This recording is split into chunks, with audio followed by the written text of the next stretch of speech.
quarterback questions. They played in Philadelphia. Last week, the world was talking all about one of their rookie quarterbacks, Shedeur Sanders. This week, they gave it to their third-round rookie, Gabriel. It was a mixed bag. He was 13 of 18, turned it over twice, a pair of sacks. Overall, it felt like the reaction to Shedeur Sanders was overwhelming. He's just much more famous than Gabriel, even though Gabriel was drafted ahead of him. Dan, when you watched Gabriel play the other night, how did it compare to what we had seen from Shedeur the week before? I thought tape-wise it was better than Shedeur's. Tape-wise, it looked very similar to Tua Tagovailoa. The efficiency in how he moved, the ball placement that he has, the understanding of how quickly he was operating was a big deal to me. Going underneath center and running some of their play-action game, because it's not necessarily something he's done a lot in his past. For me, that was the big thing. And also, the ball placement was elite versus some tight coverage.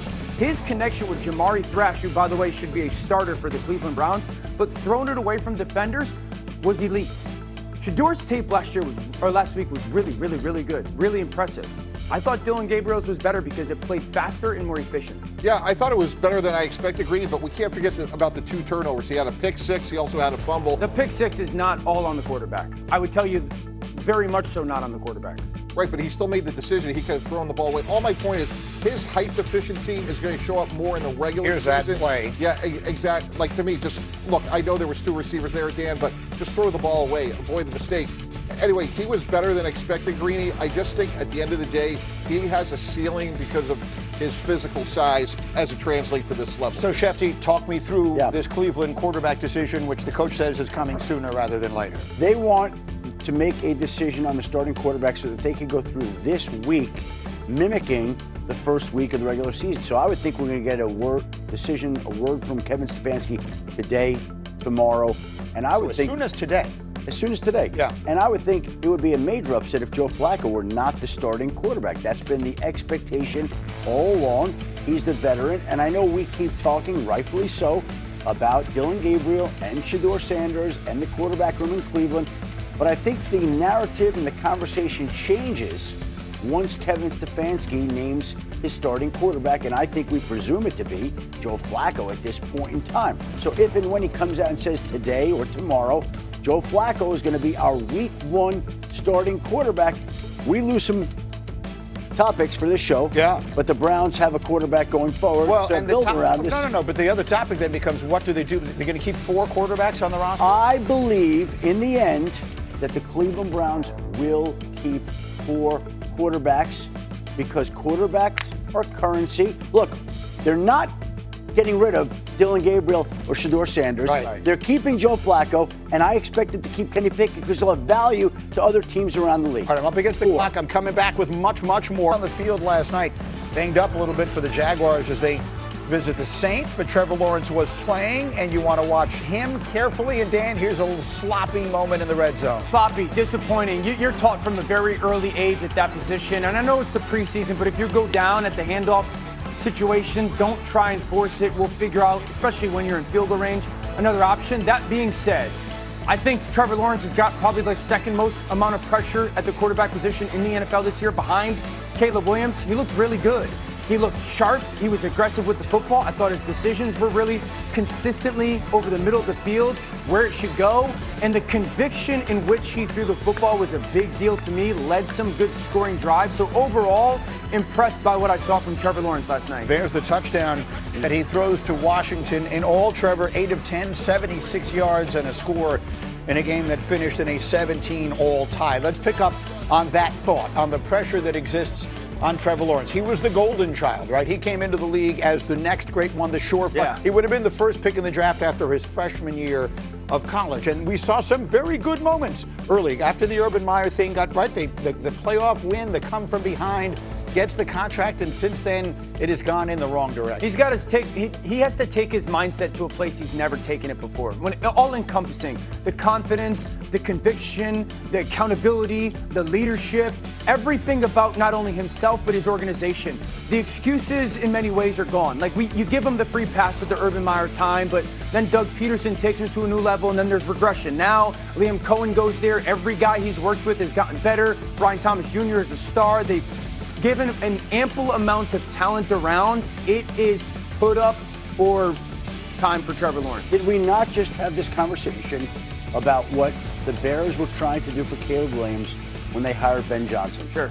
It is the same thing what the Jaguars were trying to do for Trevor Lawrence when they hired Liam Cohn away from the Tampa Bay Buccaneers to elevate Trevor Lawrence's performance. When you have the number 1 overall pick in the draft, the way that Trevor Lawrence once was, the way that Caleb Williams once was, and your organization is built around that number 1 pick, you want to hire a coach who's going to try to give him every advantage. And I know Ben Johnson got all the headlines, and rightfully so. He's a great coach. Look what he did for Caleb last night. But there's a lot of people who feel like Liam Cohn can help elevate Trevor Lawrence, and if he can, then obviously Jacksonville will be in a good spot. Yeah, and I'll push back on that because, Dan talked about his mental mindset. I think it's much more about his fundamentals. He was coached by Doug Peterson.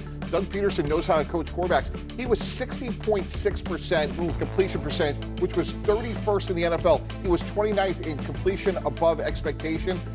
That's not good enough for somebody that's that good. And Doug Peterson is a fundamental-based quarterback. So to me, this is about his fundamentals more than anything. I know he was hurt last year. I think he's got a little bit of a free pass. I know he has guaranteed money next year, Greeny, but to me, it's getting late early. And if I'm Liam Cohn and their new general manager, I'm thinking about drafting a quarterback if we don't see meaningful improvement this year. They don't have their 1. They traded for Travis Hunter. Yeah. I think this is a 2-year window for Trevor Lawrence and Liam Cohn. I really do because of that. Make or break season, there's no doubt about it. Is it fair that playing quarterback in the league is not fair? It is fair. What I'm saying is there's been a little bit of a roller coaster ride when it comes to his experience, right?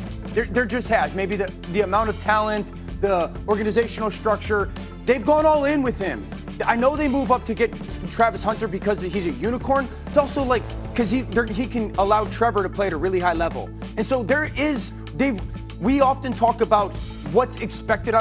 There's enough there for him to go play at a really high level, and he's 100% capable of that. But if he breaks this season, if he doesn't fulfill potential, are they moving on from him? Are they cutting him? That's a long way away. Right, the contract is such that it makes it very difficult to do. So it's a make or break season from a perception and an image standpoint. Yes. No. But he's going to be the quarterback there next year, barring something unexpected. No, but Adam, the verb is scour. Maybe it's Kirk Cousins. I don't know who it is, but to me, if he doesn't play well and I'm Liam Cohn, just because he has guaranteed money next year, that doesn't mean he's guaranteed.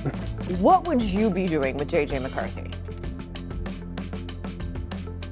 Quite honestly, Nicole, I'd be doing exactly what Kevin O'Connell and the coaching staff in Minnesota is doing. And I know that sounds counterintuitive, especially when we're talking about all these other quarterbacks and a guy like Caleb Williams and, over the fact, and we were kind of like sweating the fact that he hadn't played in the preseason up to this point. And we're going, well, why does J.J. McCarthy get a pass? He's only played basically 2 series last year and then 1 series this year, and now they're going to put him in bubble wrap? Well, I think it's because, look, he played so much in college. He's been in this system now going on 2 seasons. And I think they have so much intel on him and so much confidence in the fact that, look, we moved up to 10 overall to draft this young man for a reason. And that's because we think he has great mental horsepower. We think he has a great foundation. We've seen everything that we need to see in practices up to this point that lead us to believe it'll transfer to games. In his limited time that he played in the game, he looked fantastic. His movement looks back. That meniscus looks totally 100%. Why do we need to risk it at this point? What's he going to show us in another game or a couple more plays in a preseason game that's going to make us feel any more comfortable than we feel already? Nothing. So I think, look, if I'm Kevin O'Connell, I'm going, you're done. You'll get your reps in practice, and then let's just cut it loose with this roster that we think is good enough to obviously contend for the North and contend for the NFC overall. We'll just put all of our chips on the table then. We're not risking anything else now. And quite honestly, I like JJ in college. I love him even more now. I do the same thing. Look, the bubble wrap theme is a common one in the NFL at this point in the season. So we've now had, two weeks of preseason action. Is there a team, and if so, who's impressed you the most to this point? I think it's the New England Patriots. And I know, years ago, we would have been like, oh man, not more New England Patriots talk, right? Enough of them. Let's move on to someone else.